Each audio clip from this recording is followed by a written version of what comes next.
అందరికీ మన ప్రభువును రక్షకుడైన యేసుక్రీస్తు వారి పేరిట ప్రేమపూర్వకమైనటువంటి వందనాలండి. ప్రియులారా, ఈ ఉదయకాల సమయమున ఒకసారి మన భక్తి జీవితం ఎలా ఉందనేది ఒకసారి మనం పరిశీలన చేసుకుందాం. మనలో కొంతమంది జీవితాలు ఎలా ఉండే అవకాశాలు ఉన్నాయంటే, ఆదివారం ఆరాధన అనగానే మనందరం ఎలా వెళ్తామయ్యా అంటే చక్కగా చర్చికి వెళ్ళటానికి బట్టలు ఏమున్నాయి సిద్ధంగా చూసుకుంటాం. అలాగే ఆఫరింగ్స్ మనం ఎంత ఇవ్వాలని మనం ప్లాన్ చేసుకుంటాం. కొంతమంది తల్లిదండ్రులు అయితే మరి పిల్లలకి కొంత అమౌంట్ ఇచ్చి ఇగో దేవుని యొక్క సన్నిధిలో మనం ఆర్థికంగా మన వంతు బాధ్యతగా మనం పాల్పంపులు పొందాలని చెప్తూ ఉంటారు.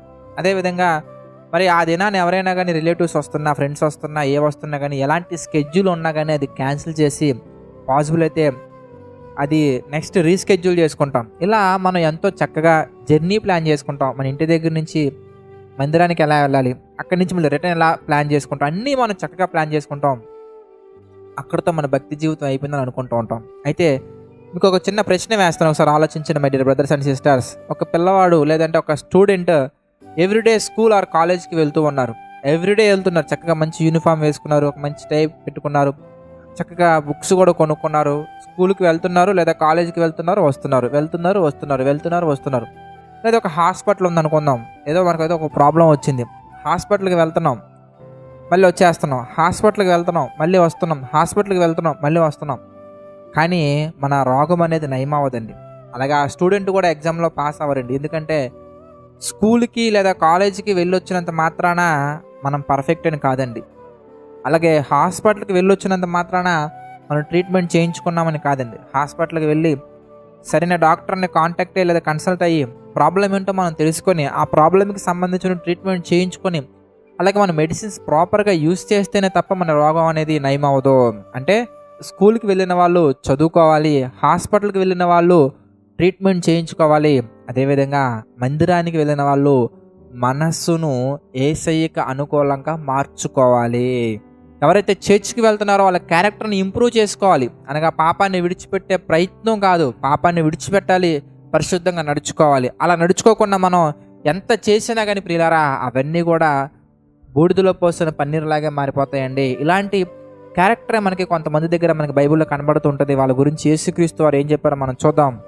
మత్తయి సువార్త 23వ అధ్యాయం 23వ వచనం మనం చూస్తే, అయ్యో వేషధారులైన శాస్త్రులారా, పరిసయ్యులారా, మీరు పుదీనాలోను, సోపులోను, జీలకర్రలోను 10వ వంతు చెల్లించి, మనం కూడా మంచి బట్టలు వేసుకుంటాము, మంచిగా మిస్ అవ్వకుండా మందిరానికి వెళ్తూ ఉంటాము, పాటలు పాడుతుంటాము, కానుకలు చెల్లిస్తూ ఉంటాము, కానుకలు అర్పించుకుంటూ ఉంటాము, అలాగే ఏదైనా ఈవెంట్ ఉంటే పార్టిసిపేట్ చేస్తుంటాము. కానీ ధర్మశాస్త్రములో ప్రధానమైన విషయములను అనగా న్యాయమును, కనికరమును, విశ్వాసమును విడిచిపెట్టిదిరి, వాటిని మానక వీటిని చేయవలసి ఉండెను. అంటే మందిరానికి వెళ్ళడం మానకూడదు, అలాగే కానుకలు అర్పించే విషయంలో మనం ఏమాత్రం వెనకడుగు వేయకూడదు, అలాగే ఏదైనా కార్యక్రమాలు జరుగుతున్నప్పుడు వాటిలో మన యొక్క మన యొక్క పార్టిసిపేషన్ ఉండాలి, అలాగే పాటలు పాడాలి, అలాగే ఆరాధన చేయాలి, అలాగే వాక్యం షేర్ చేసుకోవాలి, స్వార్థ కార్యక్రమాలు ఉండాలి. వాటితో పాటుగా మనలో ఏం ఉండాలి అంటే మనలో విశ్వాసం ఉండాలి, కనికరం ఉండాలి, ప్రేమ ఉండాలి, సమాధానం ఉండాలి. దేవుడు ఏ విషయాలు అయితే మనలో ఉండాలని కోరుకున్నారో ఆ ప్రతి విషయం మనలో ఇంప్రూవ్మెంట్ చేసుకుంటూ మిగిలిన విషయాల్లో కూడా మనం ఉండాలి. అంతేగాని ప్రియులారా కేవలం మందిరానికి వెళ్ళాం కాబట్టి పరలోకి వెళ్తామనే భ్రమలో మనం ఉండకూడదు. నెల ఎంతో కొంత దేవుని యొక్క పనులకి, దేవుని యొక్క సువార్త కార్యక్రమాలకి నేను ఎంతో కొంత ఖర్చులకి నేను ఇస్తున్నాను కనుక పరలోకం వెళ్ళిపోతున్నానే భ్రమలో మనం ఉండకూడదు. మనం ఏం చేయాలంటే అవి చేయాలి, అంటే వీటిని అవి మానకూడదు, అలాగే ప్రధానమైనవి విడిచిపెట్టకూడదు.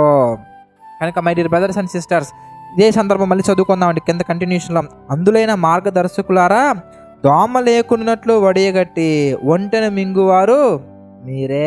అంటే మనలో దోమ లేకుండా వడియగడుతున్నాం అంటే చిన్న చిన్న విషయాల్లో చాలా పర్ఫెక్ట్గా ఉంటున్నాం. ప్రార్థన చేసేటప్పుడు ముసుగు వేసుకునే విషయంలో కానీ, లేదంటే చక్కగా మంచి ప్రొఫెషనల్గా ఉండే డ్రెస్సింగ్లో కానీ, లేదంటే మందిరానికి వెళ్ళే విషయంలో పిల్లలు ఒకవేళ రానంటే వాళ్ళని గద్దించి తీసుకువెళ్ళే విషయంలో కానీ, వీటన్నిటిలో పర్ఫెక్ట్గా ఉంటున్నాం. కానీ బట్ క్యారెక్టర్ విషయంలో మాత్రం పర్ఫెక్ట్గా ఉండలేకపోతున్నాము. విశ్వాసం విషయంలో, న్యాయం విషయంలో, కనికరం విషయంలో, ప్రేమ విషయంలో, వీటన్నిటిలో కూడా మనం ఏం చేయాలంటే వాటిని మానక వీటిని చెయ్యాలి. కనుక కొసరుగా ఉన్నటువంటి చిన్న చిన్న విషయాల్లో పర్ఫెక్ట్గా ఉండి అసలైన విషయాలు మనం విడిచిపెడితే మనం పరలోకానికి వెళ్ళే దారిలో ఆ మార్గంలో మనం ఉండనట్టుగా. కనుక ప్రతి ఒక్కరు కూడా ఈ విషయాలు దృష్టిలో ఉంచుకొని బైబిల్లో ఏదైతే దేవుడు మనల్ని చేయమన్నారో ఆ చేయమన్న ప్రతి విషయంలో కూడా మిస్ అవ్వకుండా వెళ్ళాలని మనస్ఫూర్తిగా కోరుకుంటున్నాను. ఇంతటితో నా ఈ మాటలు ముగిస్తున్నాను. ప్రార్థన చేసుకుందామండి. దయగల తండ్రి, ప్రేమగల దేవ, అనేకమైన విషయాలు మాకు తెలియజేసి మీ చిత్త ప్రకారం నడిపిస్తూ మమ్మల్ని దీవించి బలపరుస్తున్నందుకు కృతజ్ఞతాస్తుతులు చెల్లించుకున్నాం తండ్రి. ప్రభా, ఆర్థిక, ఆరోగ్య, మానసిక సమస్యల్లో కృంగిన ప్రతి ఒక్కరిని మీరు జ్ఞాపకం చేసుకుని ప్రతి ఒక్కరిని మీరు దీవించండి, బలపరచండి, ఆశీర్వదించండి తండ్రి. దేవా, కృంగిన వారి హృదయాలను తండ్రి మీ చిత్త ప్రకారం లేవనెత్తండి, సహాయం చేయండి తండ్రి. ప్రభా పరిశుద్ధుడా, నమ్మకంగా యథార్థంగా పరిచర్య చేస్తున్న ప్రతి సేవకులను వారి పరిచర్యను మా తండ్రి మీరు దీవించండి, ఆశీర్వదించండి. ప్రభా, ఈ జేసీ టెంపుల్ పరిచర్యలో కూడా తండ్రి ఆర్థికంగా సహకాలంగా నిలబడుతున్న ప్రతి ఒక్కరిని మీరు దీవించండి, ఆశీర్వదించండి, బలపరచండి. దేవా, సమస్త మహిమ, ఘనత, ప్రభావాలు మీకే చెల్లించుకుంటూ ప్రతిదీ మీ చిత్త ప్రకారంగా జరిగించమని వేడుకుంటూ మా ప్రభువును రక్షకుడైన యేసుక్రీస్తు వారి పేరిట ఈ ప్రార్థన అడిగి వేడుకునిచున్నాము తండ్రి. ఆమెన్. అందరికీ వందనాలండి. God bless you all.